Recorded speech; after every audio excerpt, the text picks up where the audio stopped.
Patricia, just first, right off the bat, just what was your reaction when you heard the word guilty come out of the judge's mouth?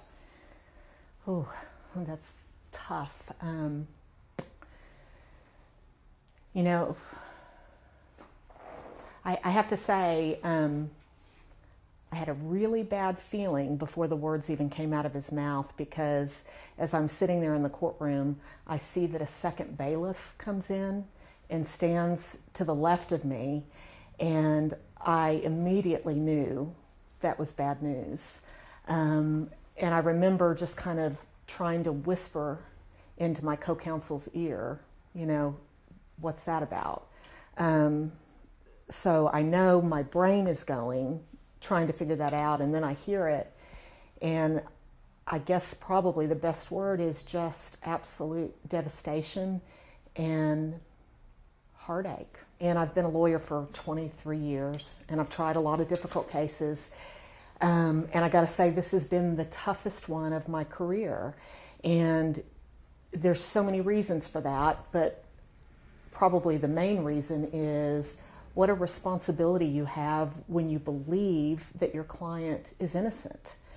And on top of that, you know you're dealing with probably one of the most emotional topics, which is child sexual abuse. And then there's this hammer that the state has chosen to use, which is the super aggravated sexual assault, which means, by God, if we don't get it and the jury doesn't get it right, it means potentially a life sentence for my 19-year-old client. I figured that worst case scenario wouldn't be guilty verdicts. I figured worst case scenario would be a hung jury, which we could have lived with. Obviously it's not the same thing as an acquittal, but at least it meant there was still a chance to fight and to prevail. Yeah. Did you ever get a chance to talk to the jurors? I know that happens sometimes. And what did they tell you? Well, first, did you get a chance to talk to them? And if so, what did they say?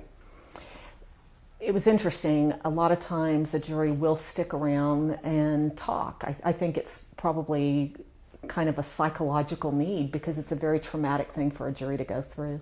In this particular case, they all left except one. And so, yes, I did talk to one juror, and he gave me some interesting information. The question is whether or not he was really able to communicate what the rest of the jury was thinking about. I think, you know, my guess or speculation about the jury leaving is I think they were tired, they were fatigued, it was difficult, and they were ready to leave the courthouse. Did that one juror say, though, that we believe the 4-year-old? Did we just... The one juror said that obviously it was difficult, and he said that for a part of the trial there was strong feelings about this should be an acquittal, and it was an evolution to get from those strong feelings to guilty verdicts. And at the end of the day, what he said is they pretty much disregarded most everything, and they went back to the original statement made by the first victim to his mother. And they believed that was enough. The impression I got from his answers was that it was almost exactly what I said in my closing argument, which is what makes these kinds of cases so difficult. It sounded like it was a combination of course, a 4-year-old wouldn't say that if they hadn't experienced something sexual. And then, kind of as a secondary point, they said, so we kept waiting to hear why. Why would he say that? Was there somebody else that did it? And because they never got that answer, they believed the child. Greg is an amazing young man. And I'm sure me saying that will anger a lot of people, because a lot of people believe that he is a child molester. I don't. I think he is about as mature as a 19-year-old could be. I think he had to grow up real fast because he had very difficult decisions to make. And I think in the last 24 hours, he has probably gone through every emotion that you can go through. I think Originally, it was disbelief, it was anger, it's probably similar to disbelief, but disillusionment. But I think at the end of the day, he's a spiritual person, and he believes that the right thing will happen. And I hope and pray that he's right. And I hope and pray that he is able to be safe. And as his mother said yesterday, be able to take this horrific situation and try to make good of it. Yes, and let me say, we did discuss that plea bargain offer. And that, in addition to saying this has been one of the hardest cases I've ever tried, that was one of the most difficult points or times in representing Greg. Because as a lawyer, you know that somebody like Greg could be successful on probation, and you know that he could have a life without ever having to set foot in prison. So you communicate that to him, but you also know that not only on my assessment of what the evidence was, but on what Greg had told me, he didn't commit the crime. And so you have to really try to figure out, and it was Greg's decision, not mine, but you have to really search your soul and say, am I a risk taker, and am I going to stand on my principles, or am I going to do the safe thing? And Greg ultimately, after talking to his family, talking to me, he said, I can't do it because I can't stand up in front of the world and say I'm guilty for something I didn't do. The jury had said guilty in regard to the 2 counts of super aggravated sexual assault.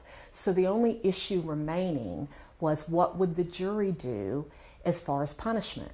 And understanding that a super aggravated sexual assault carries with it a minimum 25-year sentence with a maximum of life, and there's no parole. So when you talk about those years in prison, they're day for day. I shouldn't even say day for day. They're minute for minute, hour by hour, day for day. And so the jury could do anything from 25 years to life. And it was very, very scary when you believed, leading up to those guilty verdicts, that the jury would get it right, and then they don't. So the scary part is, will they get it right as far as punishment is concerned? And right, by definition for me, is obviously it would have to be the minimum, but you don't know. And so that's kind of the emotional aspect of it, or the psychological aspect of it, but throw in the legal side to it. And the legal side is, as I said just a second ago, by no means was this Greg saying, I committed the crime. This was Greg saying, I stood on my principles, I took the chance, I put it in the hands of the jury, and it didn't work. Something went wrong. So am I going to put it in the hands of the jury again? And so, of course, you have to say, what other options are there? And truly, the only other options at that point would be either, one, to see if we could let the judge assess punishment. And legally, the only way the judge could assess punishment is if both the defense and the state agreed to waive the jury's right to assess punishment. So that's option number one. Option number two would be, is there any way to convince the state that the right thing to do was just to simply give him the minimum? And I hate using the word minimum, because there's nothing minimum about a 25-year sentence for a 19-year-old in these circumstances, when it means day for day. And let me add to that, and I'm sure people are feeling this, 25 years day for day is more than most people get for murders. And quite frankly, in Texas, the maximum sentence on a non-capital case is life. And the way parole law works is you're eligible in most instances after you've done 30 years. So essentially the minimum of the 25-year sentence was almost the maximum in a murder case where parole is an option. So So then I've discussed you can let the jury do it, you can roll the dice, you just lost with them the day before, you could try to let the judge do it, but only if the state agrees and they won't. Or you can finally try to convince the state that the right thing to do is the minimum. The state's response was, there's no way we're going to do that if he does not give up his right to appeal. And so then there had to be, in a very, very short period of time, there had to be some real serious discussions about, what do you want to do, Greg? Because that narrowed it down to roll the dice with the jury or ensure that you've got a shot at getting out at age 44, and maybe something along the way will be able to establish his innocence. And let me say, I respect our jury system, and I respect this jury. I just don't think they got it right. But what happened is, it seems as if they disregarded everything regarding Greg. And all they did, if this one juror is able to speak on behalf of the 12, it seems as if all they did is base their decision on that one initial statement allegedly made by the 4-year-old to his mother. And that's just what is so terribly frightening about this whole thing. Because it's like, what can you do about it? I'm questioning everything I did. And I don't know when that's going to stop. Can't sleep at night, wondering, my gosh, what if I had just said this? What if I had done that? And that's just part of the job.